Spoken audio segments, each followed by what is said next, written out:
A Bíblia Nossa de Cada Dia está começando agora e nós vamos iniciar a nossa meditação no Salmo 7. E eu quero dizer para você que esses 17 versículos falaram muito ao meu coração, porque eles vão mostrar mais uma vez Davi apresentando ao Senhor a sua causa, mas agora ele vai pedir justiça, né? Ele vai pedir que o Senhor se levante e que Deus venha em seu favor. Inclusive, quando eu estava lendo esse salmo, eu falei, Pai, é a segunda vez que Davi pede para o Senhor se levantar. Eu acho que se eu ver ele falar isso de novo, eu vou fazer um estudo sobre isso no livro de Salmos. Porque, claro, a gente sabe que Davi não estava querendo dizer que Deus estava sentado e acomodado e não fazendo nada, mas o que, na verdade, Davi estava pedindo é, Deus, por favor, venha em meu socorro. E como nós vemos no coração de Davi, no linguajar de Davi, na verdade, nós enxergamos o coração de Davi. Davi, ele realmente se entendia filho. Ele se entendia protegido por um Senhor, que ele chama de Rei meu e Deus meu, como nós vimos anteriormente nos outros salmos.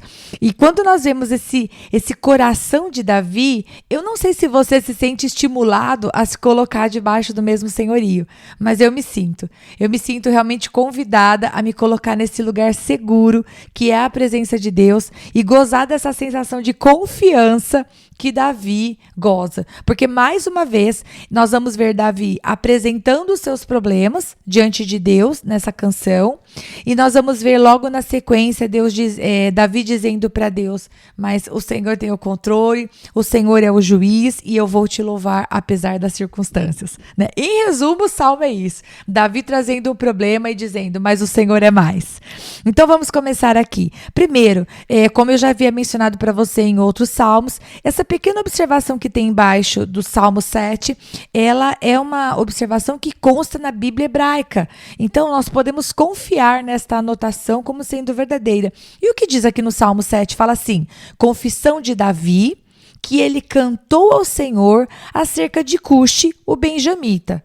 Bom, a verdade é que a Bíblia não vai nos falar a respeito de quem é esse Cuxi, mas ao dizer que ele era benjamita, a Bíblia nos dá uma dica, né? Benjamim era a tribo de Saul. Então, talvez, dentre os da tribo de Saul, dos benjamitas, houvessem pessoas que fossem inimigas de Davi.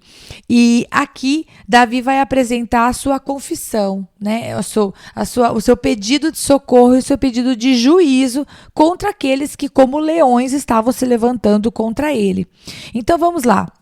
Aliás, só um parênteses, até aqui nesses salmos nós temos visto que várias vezes Davi precisava lidar com pessoas que falavam mal dele e que o perseguiam, que mentiam a respeito dele e que injuriavam. É engraçado, né? Isso me faz pensar o quanto é difícil estar num cargo de liderança, porque Davi era rei. Né? E a gente nunca consegue agradar todo mundo. Por mais que nós busquemos andar em justiça, sempre alguém vai achar que nós podíamos fazer um negócio de outro jeito. E a pessoa tem sempre uma ideia melhor porque não está sentado no trono, né? Ou não está vestindo os nossos chinelos. Bom, que Deus nos dê paciência toda vez que formos criticados ao fazer algo. Aí que nos dê esse espírito forte, né? Em Cristo, em Deus, né? Como tinha Davi. Vamos lá, pessoal. Versículo número 1, e eu quero mencionar com você, eu quero comentar o versículo 1 e o versículo 2. Vamos ver o que tem aqui. Ele começa, Senhor, né, Yahvé, meu Deus, em ti me refugio. Salva-me, livra-me de todos os que me perseguem, para que como leões não me dilacerem, nem me despedacem, sem que ninguém me livre. Então, nesse primeiro versículo, nesse segundo versículo, nós vemos Deus afirmando o senhorio de Deus. Ele chama o Senhor de Senhor, meu Deus. Nós vemos Davi pedindo ajuda e nós vemos Davi dizendo para nós qual era o motivo do seu clamor, né? Ele estava se sentindo perseguido. Ele compara os seus inimigos como leões, que não querem simplesmente machucar Davi, mas querem dilacerar. Ele sentia que ele estava sendo perseguido por pessoas que realmente não queriam o seu bem. Como é triste se sentir nessa condição, né? Do verso 3, 4 e 5 vai dizer assim, e ele vai começar de novo dizendo, Senhor, meu Deus, se assim procedi, Se nas minhas mãos há injustiça, se fiz algum mal a algum amigo, ou se poupei sem motivo o meu adversário, persiga-me o meu inimigo até me alcançar. No chão me pisoteie e aniquile a minha vida, lançando a minha honra no pó. E agora o que nós vamos ver no versículo 3, 4 e 5, primeiramente é ele declarando que o Senhor era o Deus dele. Então, de novo, ele vai dizer, Senhor meu Deus. E aqui ele vai apresentar alguns ses, né? Algumas partículas adversativas. Ele fala assim, se assim procedi, ou seja, se eu realmente fiz o que estão falando, se nas minhas mãos há injustiça, como estão dizendo, se eu fiz algum mal ao meu amigo, e a palavra amigo aqui no grego, né, no original no grego não, no hebraico, no original é aliado, né? Se eu fiz alguma coisa mal para aquele que sempre me estendeu a mão, aquele que estava do meu lado, ou se eu poupei o meu adversário, né? Se eu deveria ter agido de uma outra maneira com o meu adversário, ele vai dizer para Deus, Pai, se eu fiz tudo isso que realmente estão falando, então tá bom. Então, versículo 5, persiga-me o meu inimigo até me alcançar. Ou seja, ele está dizendo, então, Deus, se isso tudo é verdade, então eu aceito o juízo. Mas se não for, eu não aceito. Eu acho que é basicamente aquilo que nós fazemos quando alguém nos ofende e a gente vai em oração diante de Deus e falamos, Pai, por que a pessoa está fazendo isso? Senhor, qual é o motivo dela ter feito? Deus, será que eu fiz alguma coisa para essa pessoa? Bom, se você nunca fez essa oração, para mim essa oração ela é muito comum. Porque todas as vezes que eu encontrei pessoas ao longo da minha vida que me tratavam mal ou que falavam mal de mim pelas costas e sempre chegava no meu ouvido, pessoas que tinham esse comportamento ruim, a minha pergunta era, Pai, o que foi que eu fiz? Senhor, será que eu dei motivo para essa pessoa pensar o que ela está pensando a meu respeito? E aí eu ia orar pela pessoa e ia orar também pelo meu coração. Porque, vamos conversar aqui entre eu e você, é muito difícil não guardar no nosso coração, humanamente falando, né? É muito difícil a gente não guardar tristeza no coração contra uma pessoa que nos perseguiu, ou que está nos perseguindo. Mas Deus nos estende a mão para ir além, para ir por outro caminho, para que a gente perdoe aqueles que nos perseguem e até para que a gente ore por eles. E Davi agora, nesses versículos, né, 3, 4, 5, ele vai chegar diante de Deus e vai dizer, Pai, Senhor Deus, se eu fiz, então tá, que o meu inimigo me persiga, mas... E aí ele vai continuar pedindo agora a intervenção de Deus. Porque, de fato, as palavras de Davi nos mostram que ele estava querendo dizer, eu não fiz nada para estar sendo perseguido por essa gente. Versículo 6 e 7 fala, levanta-te, Senhor, na tua ira. Ergue-te contra o furor dos meus adversários. Desperta-te, meu Deus, ordena a justiça. E eu quero fazer aqui uma observação. Levanta-te, desperta-te, não significa que Davi estava dizendo que Deus é tipo assim, Deus está inerte e dormindo. Jamais Davi diria isso do Senhor nosso Deus, né? Nós vemos a reverência do Senhor, mas o que o Senhor está falando o que Davi está dizendo é, Senhor, vem em meu socorro. O Salmo 121, 4 vai dizer para a gente que não dorme e nem cochila o guarda de Israel, né? O Senhor, ele não dorme. Escute uma coisa, se te falta fé para acreditar que Deus escuta a sua oração, eu quero repartir a minha fé com você agora e dizer para você com toda a convicção, quando você fala assim, Pai, em nome de Jesus, me ajuda a resolver essa situação. Pai, em nome de Jesus, me ajuda a enxergar como o Senhor enxerga isso aqui que está diante de mim. Pai, em nome de Jesus, me dá forças para me levantar, porque, Senhor, por mim eu não levantaria desta cama. Senhor, eu me apoio em Ti neste momento, em nome de Jesus. Meus queridos, eu quero repartir minha fé com você. Deus ouve a sua oração, a curta e a longa. Eu te incentivo a ter tempo de oração na presença de Deus e falar com o Pai. Mas eu quero que você saiba que o clamor, aquilo que você fala diante de Deus em pensamento, talvez. Você está numa reunião de negócios lá com seus chefes, com seus pares, e de repente a situação começa a ficar acalorada. Você vê que estão querendo empurrar para você uma responsabilidade que não é tua, estão querendo te culpar de um negócio que não era tua responsabilidade. Acredite, se você em pensamento falar, Pai, em nome de Jesus me livra.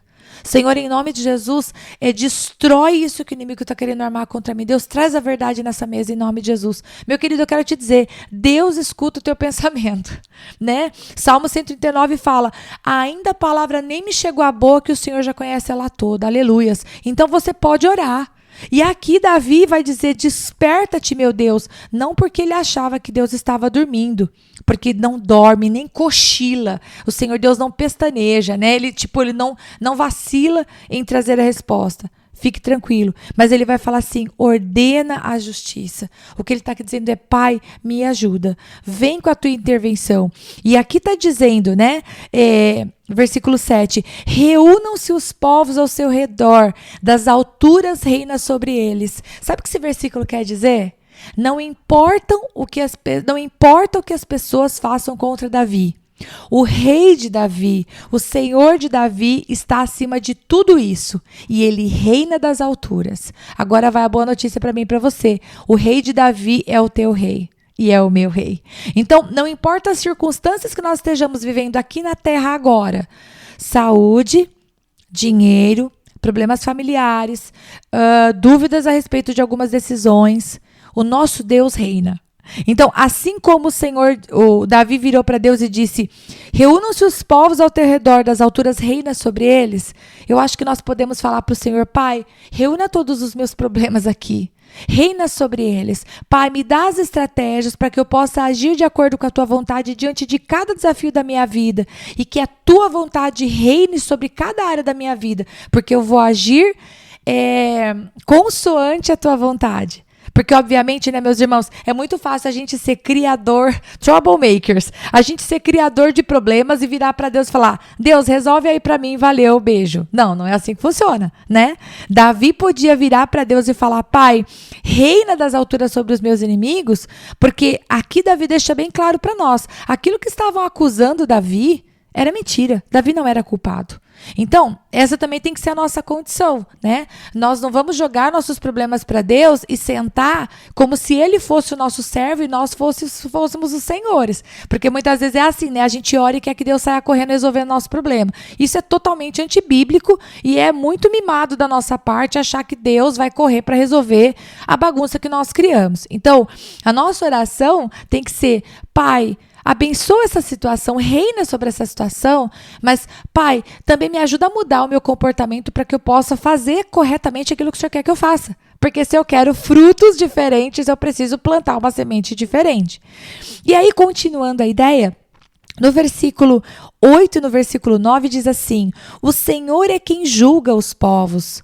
Julga-me, Senhor, conforme a minha justiça, conforme a minha integridade. Que ousado Davi, né? Falando para que Deus o julgue de acordo com aquilo que ele estava fazendo. Mas isso mostra que Davi tinha certeza que ele não estava fazendo nada de errado, né? Versículo 10. Deus justo, que sondas a mente e o coração dos homens, dá fim à maldade dos ímpios e ao justo dá segurança. Uma observação aqui, a palavra sondas, que aparece tanto na versão que eu estou lendo, que é a NVI, quanto a revista atualizada, esse sonda significa põe à prova. E eu não sei se eu já falei isso outras vezes, né? Quando eu estou lendo os versículos, eu leio um e eu me lembro de outro. Quando fala aqui do Senhor colocar à prova, eu me lembrei de Jeremias 17:10, que diz assim, eu, Senhor, esquadrinho o coração, eu provo os pensamentos, e isto para dar a cada um segundo o seu proceder, segundo o fruto das suas ações. Então, Deus, ele vai além das atitudes. Às vezes a gente vê uma pessoa tendo uma atitude boa e você fala, nossa, que pessoa legal. E, na verdade, Deus está vendo o coração dela e está vendo que ela está fazendo aquilo com uma intenção errada. Então, Deus, ele esquadrinha, ou seja, ele mede quadradinho a quadradinho do nosso coração. Ele põe à prova o coração dos homens e a mente dos homens. Então, aqui ele está dizendo, Davi, né? Deus, o Senhor é justo. O Senhor está vendo o que está na mente e no coração dos homens. E aí, ele vai dizer no verso 10, o meu escudo está nas mãos de Deus. Ou seja, Deus é quem me protege, que salva o reto de coração. verso 11. Deus é um juiz justo, um Deus que manifesta cada dia o seu furor. Uau! E aqui a gente precisa parar um pouquinho. Nós gostamos muito de ver Deus como um Deus de amor. Gostamos muito de ver Deus como um Deus que perdoa, um Deus que abençoa, e tudo isso é verdade. Mas muitas vezes a gente esquece que Deus também é um justo juiz.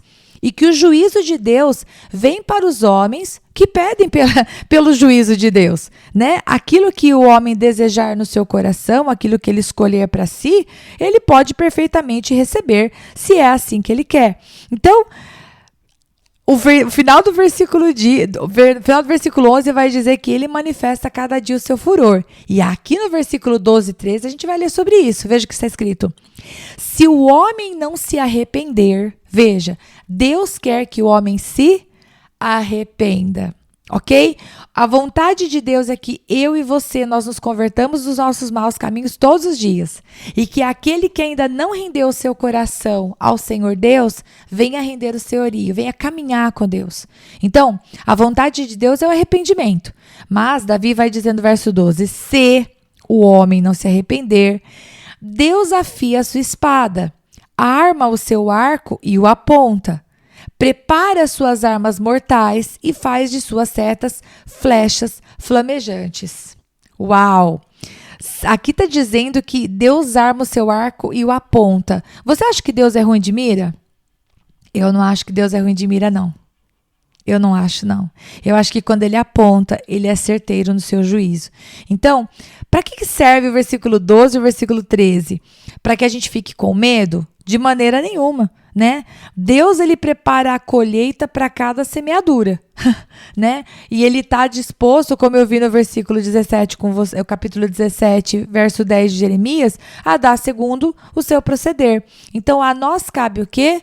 A cada passo, em nome de Jesus, fazemos as coisas à moda de Deus. O Senhor não está nos ameaçando, Ele só está dizendo, eu sou justo. Se você andar nos meus caminhos, você vai colher bons frutos. Se você fazer segundo a injustiça desse mundo, pode até parecer que está demorando, mas Deus que é justo, Ele nunca chega atrasado. E a justiça, seja aqui, seja na vida vindoura, seja no dia do juízo, quando nós estaremos diante do Senhor, Ele vai acontecer.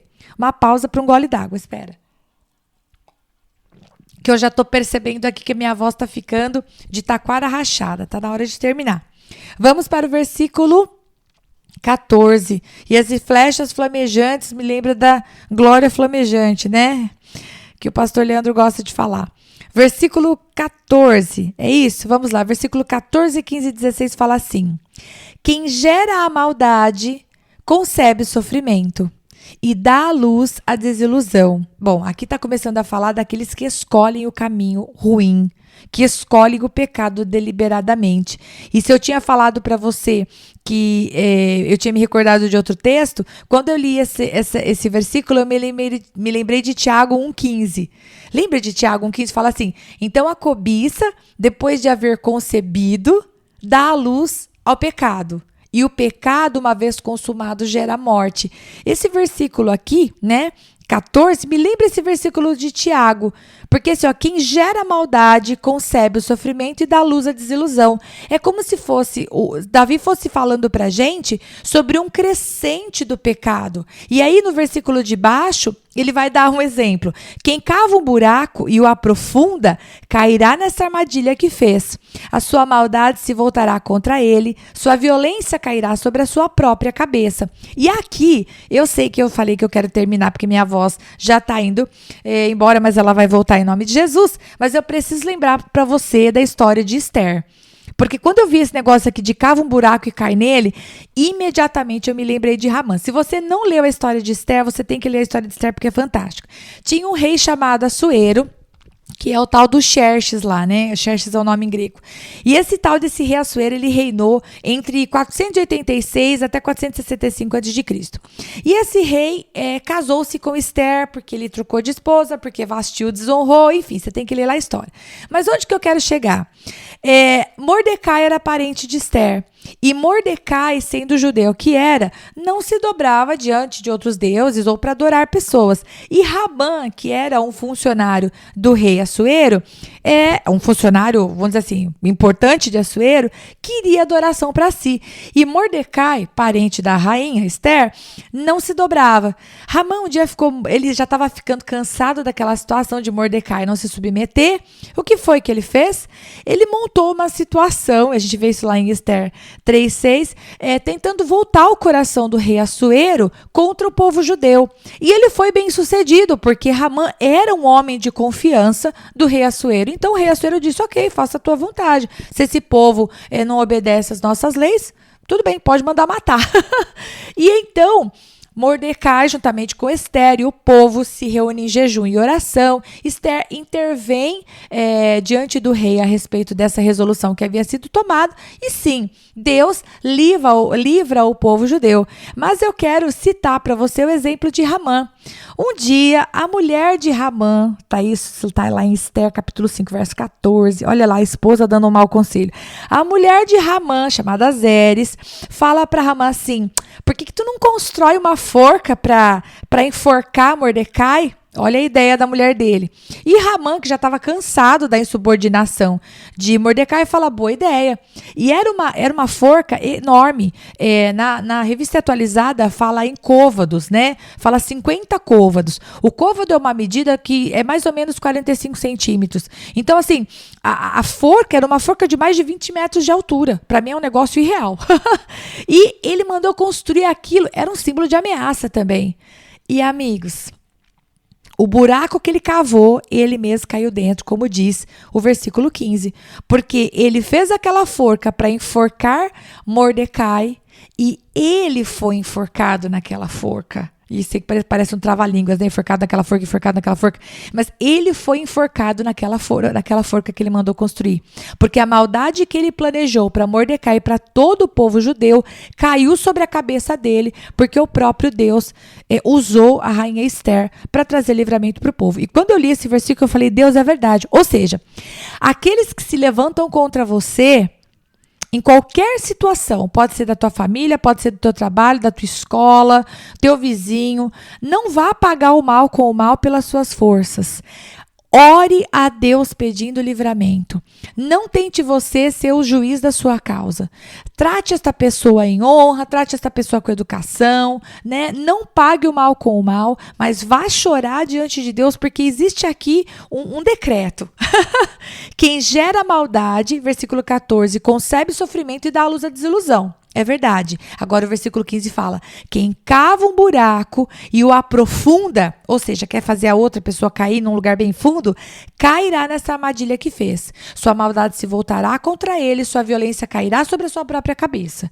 Confie nessa palavra e não fique você tentando se vingar a você mesmo. E aí Davi finaliza com chave de ouro, mais uma vez, chamando a gente a adorar a Deus. Ele fala, darei graças ao Senhor por sua justiça. Ao nome do Senhor Altíssimo cantarei louvores. Então, ele vem aqui dizer para Deus, Pai, eu estou sofrendo pra caramba, eu estou sendo injustiçado, mas eu vou continuar te louvando. E aqui, meus queridos, eu estou assim, eu não estou falando de fazer um estudo sobre isso, mas cada vez que eu vejo a palavra Senhor, eu vou lá e procuro no original, e a maior parte das vezes Yahvé, tá falando do nome de Deus, né? Eu estou com uma vontade de fazer um estudo, né? Sobre os nomes de Deus, né? Porque Yahvé é traduzido por Deus ou por Senhor, e tem essa ideia, né? É o Deus da promessa, é o Deus da aliança, ele é o eu sou. Mas aqui, o Senhor Altíssimo é um outro nome de Deus. E esse outro nome de Deus é o El Elyon. Esse El Elyon, né, ou Yahvé Elyon, está falando do Deus Altíssimo, né, daquele Deus que é exaltado, ele está acima de todas as coisas. Quem sabe, de repente, sai um estudo sobre os nomes de Deus. E eu termino aqui e eu espero você para o Salmo de número 8, se Deus quiser. Deus te abençoe.